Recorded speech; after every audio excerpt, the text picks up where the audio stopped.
सब्जी मंडी तो भाई साहब आज है ना, जो ये मार्केट फीस बढ़ाई है ना, उसकी वजह से बंद कर रखी है पूरे हरियाणा में, उसके विरोध में। तो जैसे लोकल हरियाणा के किसानों का जो सब्जी आती है या बाहर से आती है तो बिल्कुल बंद है फिर आज वो? आज बिल्कुल बंद है। आज बिल्कुल पूरे हरियाणा की सब्जी मंडियाँ सब बंद है। ये सारे आड़तियों को रोष है। पूरे हरियाणा की जो सब्जी मंडी है वो सब बंद है। सर यही है कि जो हरियाणा गवर्नमेंट एक मुश्त जो फीस मांग रही है हमसे, वो हम नहीं दे सकते उसको। और हम चाहते हैं कि जो पहले हुड्डा सरकार की फीस माफ़ थी वो फीस माफ़ नहीं है हमारी। तो अगर जो परसेंट फिलहाल अभी कितने परसेंट दे रहे हो मार्केट कमेटी को, और उनकी मांगे कितनी है? उनकी ये कि जो अभी आने वाले समय में एक मुश्त फीस मांग रहे हैं टोटल को, तो वो चाहते हैं उसको 10% और बढ़ा के। अगर आपकी मांगे पूरी नहीं हो तो अगला कदम क्या रहेगा आपका? मतलब जो हमारी हरियाणा की जो सर वो है यूनियन है वो जो करेगी वो साथ। हम सब्जी मंडी में काम करते थे, उस समय हमारी फ़ीस सरकार ने 0% कर दी थी। 0% हमारी फ़ीस कम से कम 8.5 साल रही है। 3 साल तो पहले वाली सरकार ने रखी, 5.5 साल जो मौजूदा सरकार है उसने रखी थी।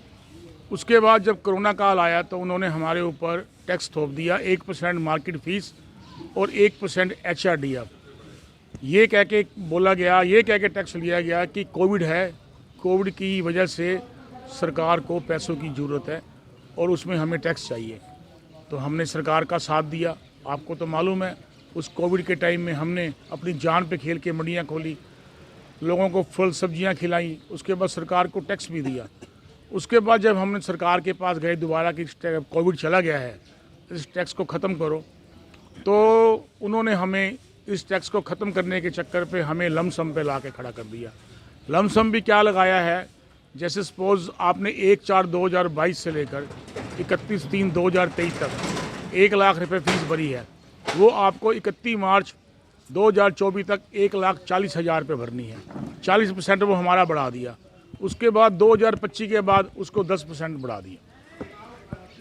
आम आदमी को बहुत बोझ पड़ने वाला है। आम आदमी जो किसान है उस पर बोझ पड़ेगा। जो कस्टमर फल फ्रूट लेने आता है, पहले तो हमारी कमीशन है 5% प्लस 2% लेते थे, 7 लेते थे। अब इतना टैक्स सब एडवांस देंगे, जो हमने काम ही नहीं किया उसका हम टैक्स कैसे दे देंगे? हमारी मांगे ये है जी सरकार के आगे, हमारी कोई सरकार से लड़ाई नहीं है, हम अपना हक के लिए लड़ रहे हैं। आज से 2 साल पहले कृषि मंत्री JP दलाल जी ने भिवानी के अंदर ट्वीट किया था कि सब्जी मंडी में मार्केट फीस ख़त्म कर दी गई है, लेकिन उसके ऊपर इम्प्लीमेंट नहीं हुई 2.5 साल से। लेकिन 2014 से लेके 20 तक फीस माफ़ थी। 20 के बाद कोरोना आया तो हमारे CM साहब ने कहा भी देश के ऊपर विपदा है तो 2% लगा दिया। हम सारा हरियाणा चुप हो गए, भाई देश के ऊपर विपदा है 2% लगा के कोई फ़र्क नहीं पड़ेगा। लेकिन उन्होंने विश्वास भी दिलाया था कि मैं ये फ़ीस बाद में ख़त्म कर दूंगा, लेकिन उसके रोष में हमें आज तक उसका कोई आश्वासन नहीं मिल रहा। हम सरकार से 2.5 सालों से यही मांग कर रहे हैं। अब हमारी यही मांग है इस फीस को 0% किया जाए। और एक कल हमारे कुरुक्षेत्र के अंदर मीटिंग हुई, हमारे अपना भारती जी थे OSD CM साहब के, उन्होंने बहुत ही अच्छा रिस्पॉन्स दिया हमें मीटिंग में। उन्होंने कहा जो आप चाहोगे वो होएगा 2-3 दिन में। फिलहाल ये हड़ताल कहाँ है और कब तक? टोटल सारा हरियाणा है, छोटी मंडियां भी है जिसमें अगर कोई मंडी बिल्कुल 10 ग्राहक है ना, वो भी मंडी बंद है।